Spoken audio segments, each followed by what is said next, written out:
Lucas Sterling was a child born into a world shaped by wealth and privilege, yet he lived a life more fragile and painful than anyone could imagine. He slept in the finest bedroom money could buy, surrounded by expensive toys, custom furniture, soft carpets and walls covered with artwork, but none of it could comfort a boy who woke every night coughing, struggling to breathe, sweating through fevers that never stopped, and crying silently into the same pillow he'd had since he was 2 years old. The pillow he clung to after his mother died, the pillow that smelled like her perfume once, but now held nothing but sadness and fear. His father, Edward Sterling, was one of the richest businessmen in the city, a man whose voice could move markets and whose signature could buy entire companies. But even with all his money, all his power, and all the doctors he hired, he couldn't save his son, and every evening when he came home, if he came home, he found Lucas weaker than before, thinner, paler. Unable to eat, unable to play, unable to run like other boys, and despite countless hospital visits, countless tests, and countless medicines, no one could find the cause of his slow, painful wasting away. The mansion staff whispered in corners, that poor child, rich but cursed, while Edward drowned himself in paperwork, business deals, and international calls, believing that if he worked hard enough, if he earned enough, if he paid the right specialists, Lucas would finally get better. But instead, the boy grew worse, trembling with every breath, barely able to lift a spoon, and what hurt the most wasn't the pain, it was the loneliness, the silence, the feeling that no one truly saw him, not as a patient or a burden, but simply as Lucas. Everything began to change the day Amara came into their lives, a young woman from the poor side of the city who applied as a nanny out of pure desperation. Her family struggling to survive, her mother ill, her siblings hungry, her clothes old but clean, her eyes full of hope. She never expected to be hired, not in a mansion where most staff wore uniforms and spoke perfect English, but Lucas chose her before anyone could question it. When she walked in, he looked at her and smiled, really smiled, a soft, tired smile that seemed to say, "Stay," and so she did, and immediately Amara did things differently. She didn't treat Lucas like a fragile burden, didn't hover over him with fear, didn't talk to him like he might break at any second. She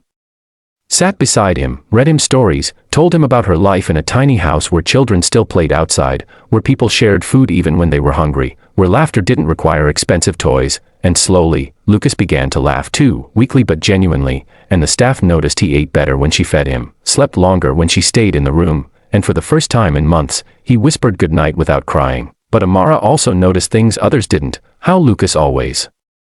grew worse in the morning, how his cough was harsher after sleep, how his eyes were red and watery after lying on that pillow, how his breathing changed the moment his head touched it, and she began to wonder if something in the room was making him sick, something no doctor had checked. One night, after Lucas fell asleep, she gently lifted the pillow, carefully smelling it, and a strange dusty odor filled her nose. Not the smell of feathers or cotton, but something chemical, something that didn't belong near a child, and when she pressed the pillow, she felt lumps inside, something hard, something that shouldn't be there, but the stitching was old and tight, and she didn't want to wake him, so she waited, watching him breathe weakly in his sleep, tears falling because her heart already loved him like family, and she couldn't stand the thought that something was hurting him while everyone blamed fate. The next morning was the worst yet. Lucas woke coughing so hard he nearly fainted, his throat burning, his tiny hands gripping the bedsheets for air, and Edward finally rushed home, yelling at doctors, slamming his fist on tables, demanding answers that no one could give, and all the while, Lucas whispered through tears, "Maybe I'm just not meant to live," and that broke Amara's soul in a way she couldn't explain, because no child should believe his life isn't worth saving. That night, after the mansion fell quiet, after Edward locked himself in his study trying to buy